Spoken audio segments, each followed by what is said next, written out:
Your family did this to you, didn't they? The question hung in the sterile air of the hospital room, thick with the scent of antiseptic. The fluorescent lights buzzed above, casting a harsh glow over Sarah Bennett's bruised and swollen face. Her eyelids fluttered open, heavy as stone, and for a moment she didn't know if she was still alive. Her lips were split. When she tried to speak, only a whisper came out. My family did this. The nurse froze for a heartbeat before quietly calling for the detective waiting outside. The room fell into a hush. Sarah's pulse beeped steadily on the monitor, the sound too calm for what she had just said. Detective Lauren Harris entered, her notepad ready, but her eyes soft. Take your time, she said gently. You're safe now. But Sarah wasn't sure what safety meant anymore. Even in that sterile white room, she could still see flashes of the night before, her mother's cold stare, her father's clenched jaw, the metallic glint of a wrench. The memories came in fragments, jagged and raw. Sarah Bennett had grown up in a quiet Connecticut suburb, the second daughter in a house where love had always been distributed unequally. Her sister, Rachel, was the golden child, 2 years older, prettier, louder, endlessly adored. Everything Rachel touched was praised. Everything Sarah did was either ignored or criticized. When Sarah earned a scholarship to college, her parents congratulated Rachel instead for inspiring her little sister to do better.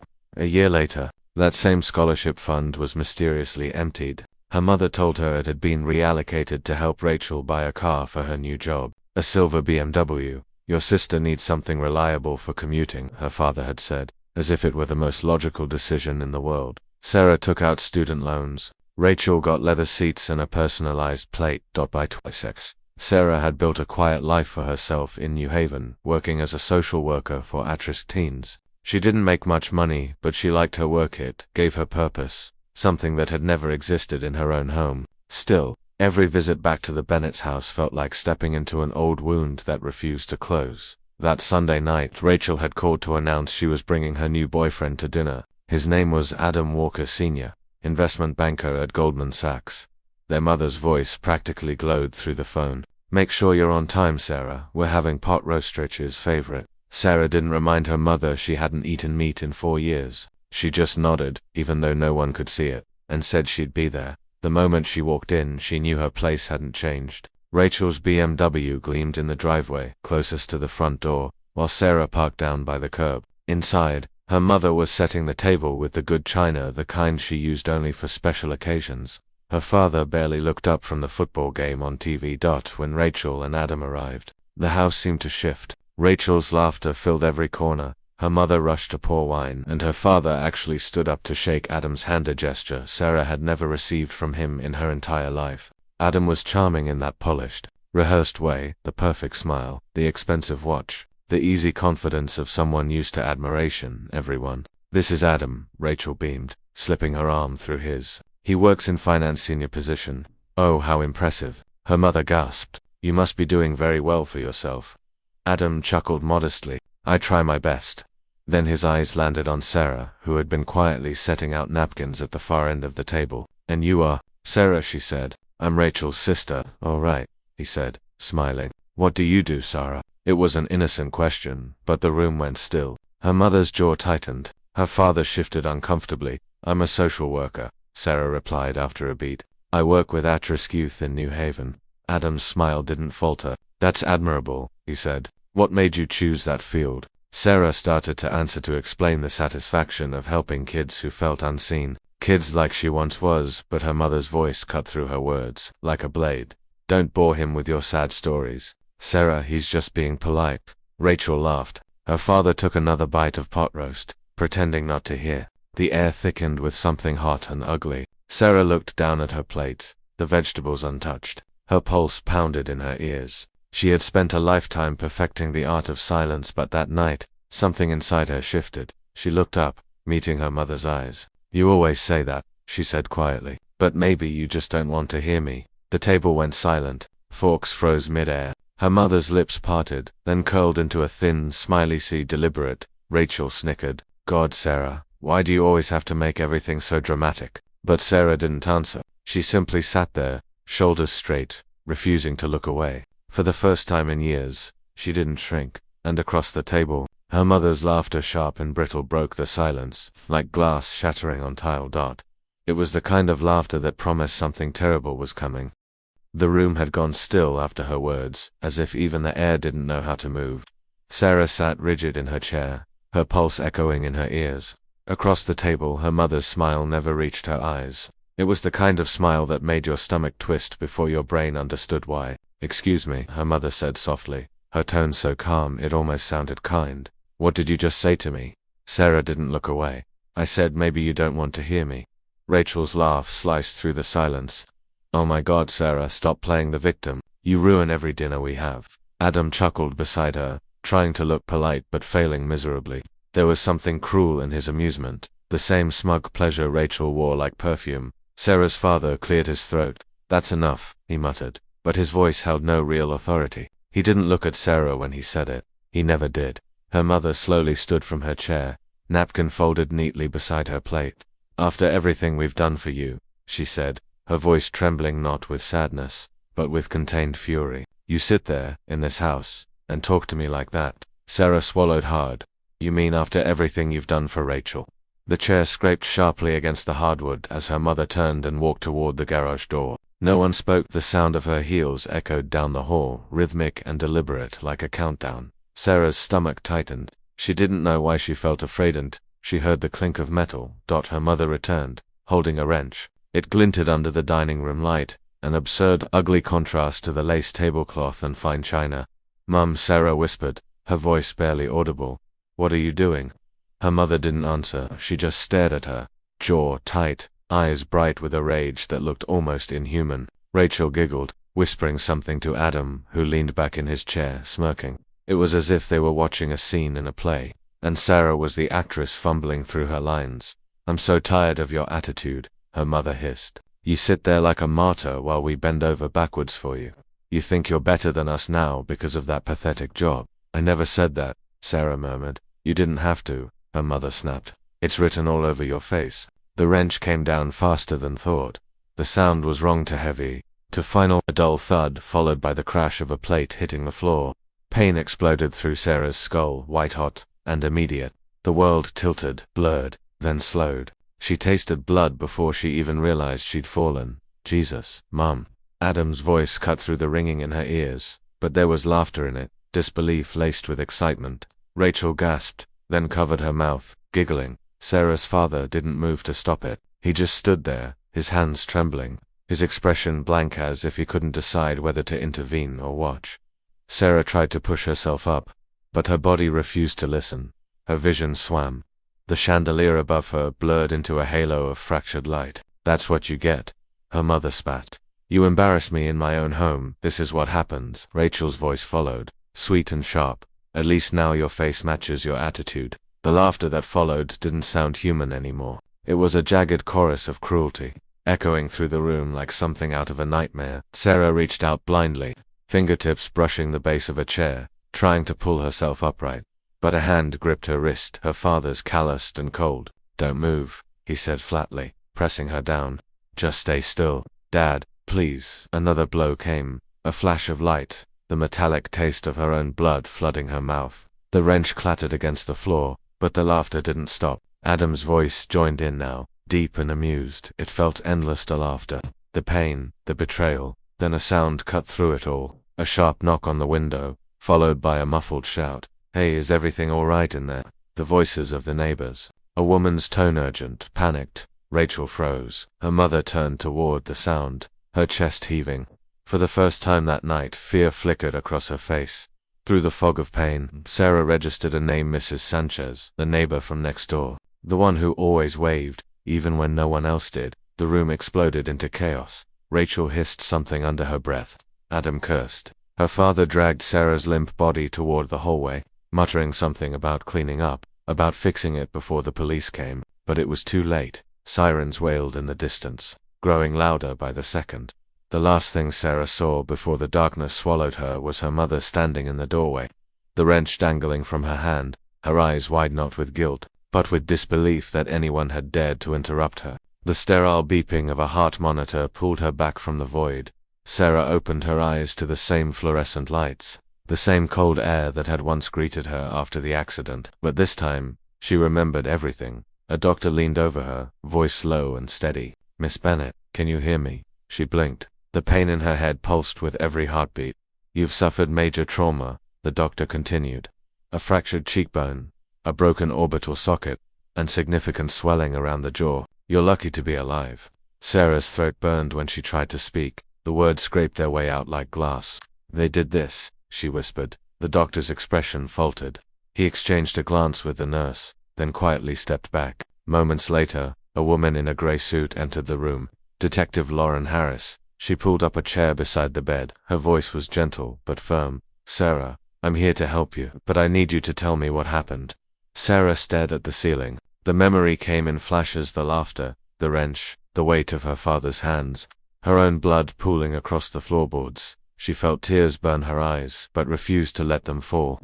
When she finally spoke, her voice was a whisper, stripped of everything except truth. "My mother hit me," she said. "My sister laughed. My father held me down." The detective nodded slowly, writing each word down. "You're safe now," she said again. But Sarah's expression didn't change. Safe was not a word that meant anything anymore. Outside, rain tapped softly against the hospital window. The world went on as if nothing had happened, as if the violence of one family could be swallowed by the night. Sarah turned her head slightly, wincing at the pain. In the reflection of the window, she saw herself unrecognizable, face wrapped in bandages, eyes swollen yet awake. For the first time, she looked at that reflection and didn't feel weak. The fear that had ruled her life had burned away, leaving only something cold and clear behind. They had broken her body, but in doing so, they had shattered something else. To whatever illusion of power they thought they had over her. As the detective gathered her notes, Sarah closed her eyes, a quiet thought forming in the space between pain and clarity. They would never hurt her again, not because she forgave them, but because she was done being their victim. And in that sterile, humming room, with the scent of antiseptic clinging to the air, Sarah Bennett made her first silent promise. They would learn what it meant to destroy someone who had nothing left to lose. The thought was cold, deliberate, and steady, the beginning of something far more dangerous than anger. The days after the assault moved like water through glass, slow, heavy, and silent. Sarah Bennett spent them beneath the steady hum of hospital machines, her face wrapped in gauze and her thoughts sharper than ever. The painkillers dulled the ache in her bones, but not the fire behind her eyes. The police came and went. Reporters tried to slip into the building, hungry for the story of the daughter attacked by her own family. Her mother, father, and sister were taken in for questioning, then released pending investigation. For a while, Sarah didn't speak to anyone, not the nurses, not the detectives, not even the therapist assigned to her case. But when Michael Brooks walked into her hospital room, everything changed. Michael was the kind of lawyer who didn't waste time with sympathy. He was tall, composed, and spoke with a quiet confidence that didn't ask for trust, it demanded it. He stood by her bed, scanning the police report, the photographs, the statement she'd given in her broken whisper. Then he looked at her, really looked, and said, "This isn't just assault. This is a pattern. Years of psychological and financial abuse. If we build this right, it won't just be a case, it'll be a precedent." Sarah studied him through the bandages. "You sound like someone who wants to win." He smiled faintly. "No. I sound like someone who doesn't like losing." There was no pity in his tone, and that was what made her trust him. For the next 2 weeks, Sarah remained in the hospital, orchestrating every move as if she were planning a chess game. Her voice was low but steady. When she gave instructions, "Get the bank records. The scholarship account was in my name, but my parents withdrew the funds. That's theft. Rachel's car, the BMW. It was purchased with money taken from my education fund. The title might still show it. Talk to Mrs. Sanchez next door. She saw everything." Michael wrote everything down, never interrupting. "We'll subpoena every document," he said. "And Sarah, I want you to start writing every memory you can recall. The little things, they'll matter later." Sarah nodded, though her mind was already far ahead. Her parents had always underestimated her quiet. They'd mistaken silence for weakness. They had no idea that silence could also be precision. Weeks later, Sarah walked out of the hospital. The world outside felt different, colder, quieter, as if the air itself held its breath around her. Her reflection in the glass doors startled her for a moment. The scars traced thin silver lines down her cheek, fading into her jaw. She didn't hide them. She wanted them seen. At Michael's office in downtown Hartford, walls lined with dark books and legal files. Sarah sat across from him as they reviewed the evidence. He handed her a folder. "We have witness statements from 2 neighbors, bank documents proving misuse of funds, and a pattern of coercioning, emotional, financial, physical. The DA's office is ready to press charges. Sarah flipped through the pages, her fingers steady. And Rachel, accessory to assault, possibly obstruction, depending on what we find in her messages. Sarah's lips curved not into a smile, but something colder. She always did love attention. I suppose she'll get plenty now. Michael leaned back, studying her. You've changed since the first day I met you. No, Sarah said softly. I just stopped apologizing for being quiet. News broke within hours of the arrest warrants being filed. Local Connecticut family under investigation for violent assault on daughter. The photos were everywhere, Rachel's tear-streaked face leaving the courthouse. Her mother clutching her pearls, her father staring blankly at the ground. Online. The world divided itself neatly in two. Half the people called Sarah brave, the other half called her ungrateful. Family matters shouldn't be taken public, one comment read. She's just after money, another sneered. And beneath it all, a growing tide of voices whispered something truer. What if she's right? Sarah didn't respond to any of it. She didn't even have social media anymore. Her silence became the story. 3 weeks later, she agreed to her first public appearance. The press conference was held at the community center where she used to work. Michael had suggested a neutral setting somewhere that reminded her of who she was before the bruises. The room was packed, reporters, cameras, flashing lights bouncing off the polished floor. When Sarah entered, the noise died instantly. She wore a navy suit, her hair pulled back, her scar visible but unashamed. She walked slowly, deliberately, to the podium. Every click of her heels echoed like punctuation. She looked up at the crowd, her gaze steady. I've been told that people want to hear my side of the story, she began. But this isn't about sides. It's about truth. Cameras flashed. My family taught me that silence keeps the peace, she continued. They taught me to keep secrets, to make excuses for cruelty. And for a long time, I believed them. But silence doesn't heal anything. It hides rot. Her voice was calm, so calm that it unsettled the room. I don't want sympathy, she said. I want accountability. I'm not here to destroy anyone's life. I'm here because they destroyed mine and because people like them will keep doing it unless someone says enough. The room erupted with questions, shouted over one another. Do you forgive your parents? Are you pressing charges against your sister? Do you feel guilty for taking this public? Sarah waited for the noise to die down, then spoke again. Forgiveness isn't a gift I owe to anyone. Justice is the only thing that matters now.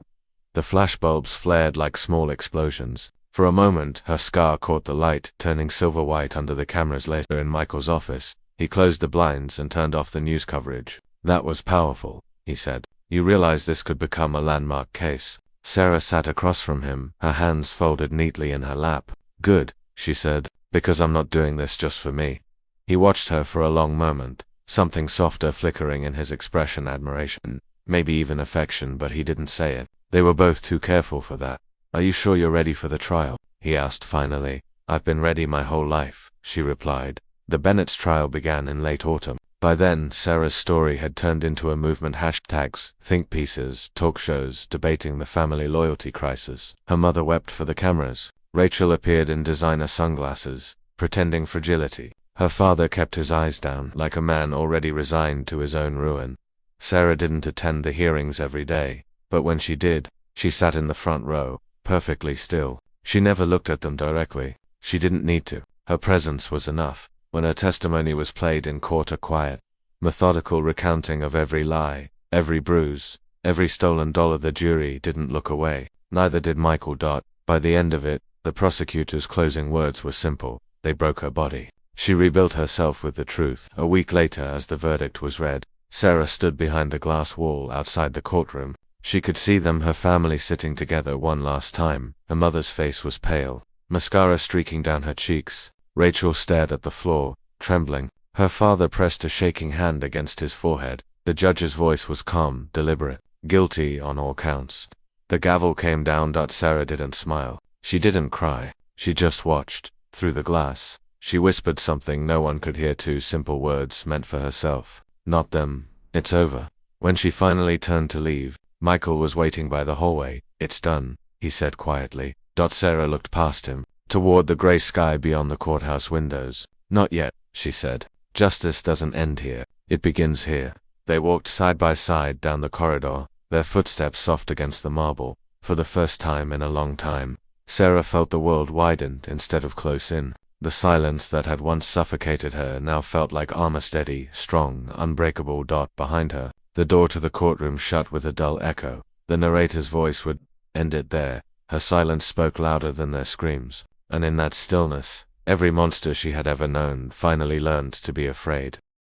The verdict didn't echo in the courtroom. It settled like dust after a storm, guilty on all counts. The words hung in the air, simple, final, irreversible. Sarah Bennett didn't move. Behind the glass, she stood as still as the marble pillars that surrounded the Hall of Justice. The only sound was the soft scrape of the judge's gavel, the final punctuation to a story that had taken years to end. Her mother and Rachel each received 6 years in prison. Her father, Adam Walker, the boyfriend who had laughed as she bled, was granted 2 years of probation and a lifetime ban from practicing finance due to obstruction of justice. It was a cold kind of victory, but it was still victory.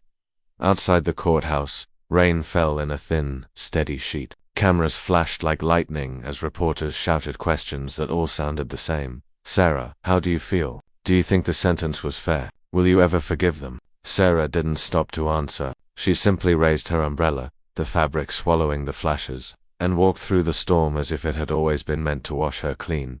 Beside her, Michael Brooks walked in silence. He didn't try to comfort her, he understood her too well for that. When they reached the car, he finally spoke. You won, Sarah. She glanced at him, rain streaking across her face like tears she didn't have the energy to shed. Winning implies there was ever a game, she said softly. This wasn't one. Michael nodded, saying nothing more. The drive back was quiet, just the rhythmic patter of rain against the windows and the faint hum of the city moving on. Weeks later, the civil case closed with a settlement. The Bennett's family home, an elegant 2-story in Hartford's Old District, was sold at auction. The BMW, too, was seized by the state as part of restitution. The court awarded Sarah $4 million in damages. Money couldn't erase what had been done, but it could build something new. When the last signature was filed, Sarah asked Michael for one favor. I want to see the house, she said. He hesitated. Are you sure? She smiled faintly, a smile that didn't reach her eyes. I need to remember what I'm not going back to. The house looked smaller than she remembered. The garden was overgrown, the shutters peeling, the porch sagging slightly under the weight of years. Sarah stepped inside, the door creaking in protest. The air was thick with dust and something older memory maybe. Her footsteps echoed down the hallway, each one pulling her deeper into the ghosts of her childhood. The living room still bore faint stains on the wood floor where her blood had once pooled. The dining table, covered with a tarp, sat like a silent witness to what had happened there, but it was the small bedroom at the end of the hall that made her pause. She turned the brass knob and stepped inside. The wallpaper was faded, the curtains yellowed. A twin bed sat in the corner, the headboard chipped. It looked exactly as it had the day she left for college, except smaller, like the room had shrunk when she outgrew her fear. Sarah knelt by the old dresser and opened the bottom drawer. For a moment, she wasn't sure what she was looking for. Then her fingers brushed something solid, wooden, a box. It was small, carved with initials that had faded with time. SB. She opened it carefully. Inside were folded notes, drawings, a broken bracelet and a small notebook with a sticker of a blue star. She flipped through the first few pages. The handwriting was uneven, childish. Mum said, we'll see. Dad said Rachel deserves it more, but maybe one day they'll look at me the way they look at her. Sarah's throat tightened. She closed the notebook and placed it back inside the box. Her hands lingered there for a moment before she whispered, we saw. Her voice was steady, not bitter. Just final. She stood, looked around the room once more, then closed the door behind her. That night she met Michael for dinner at a quiet restaurant overlooking the city. The world outside glittered, the kind of beauty that felt detached from real life. You did it, he said after a long silence. Sarah swirled her wine, watching the reflection of the candlelight dance across the glass. No, she murmured. I just stopped letting them do it to me. He smiled faintly. That's still victory. Their eyes met for a moment longer than it should have lasted. There was something unspoken, their connection, perhaps even affection, but both of them knew that some wounds weren't meant to be healed by romance. Still, when Michael reached across the table, resting his hand lightly over hers, Sarah didn't pull away. For the first time in years, human touch didn't make her flinch. Have you decided what you'll do with the money? He asked gently. She nodded. Yes. I want to build something that helps people like me, people who survived their families. He tilted his head. A foundation. A soft smile curved her lips. The Bennett Foundation, for victims of domestic abuse and family violence. Michael nodded slowly. That's poetic, no, Sarah said. It's justice. Months passed. The foundation grew faster than anyone expected. Donations poured in, volunteers reached out, and survivors began to find their voices. On the night of the opening gala, Sarah stood backstage in a black satin dress, her scar barely visible under the warm lights. She took a deep breath, listening to the applause ripple through the hall as Michael introduced her. When she stepped onto the stage, the crowd fell silent. "Thank you," she began, her voice low but sure. "Tonight isn't about me. It's about every person who's ever been told to stay quiet. Every soul who thought their pain wasn't loud enough to be heard. I'm here to tell you it is." Her words were simple, but they carried the weight of everything she had endured. "I once believed that silence was survival," she continued, "but I've learned that silence can also be strength, the kind that doesn't need to shout to change things." The audience rose to their feet when she finished. Some cried, some simply stood there, heads bowed, as if witnessing something sacred. Later that night, long after the guests had gone, Sarah sat alone in her office at the foundation. The city glowed through the glass wall behind her, a sea of distant lights. The desk was covered with letters, thank you notes, testimonials, stories from survivors who had found hope through her work. She picked one at random, unfolded it, and read the first line. "Because of you, I left. Because of you, I lived." Sarah exhaled, setting it down gently. Her reflection stared back at her from the window, the same scar, the same eyes, but a different woman entirely. Outside, the first snow of the season began to fall, soft and slow. The world felt quiet again, but not in the way it used to. This quiet was peace, not fear. Michael knocked lightly on the door before peeking in. "You're still here," he said. "I like the quiet," she replied. He smiled. "Then I'll leave you to it." He started to turn, then paused. "Sarah, you did more than survive. You rebuilt the definition of justice."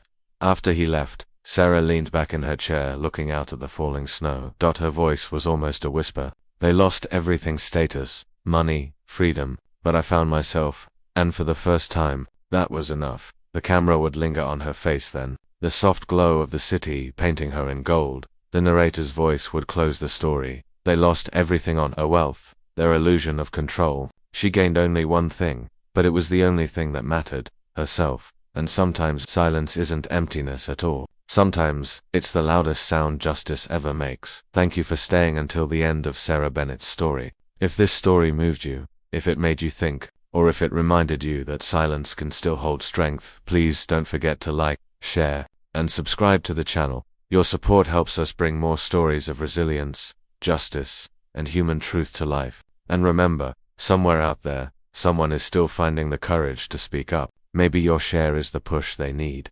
Until next time, stay kind, stay brave, and never underestimate the power of quiet voices.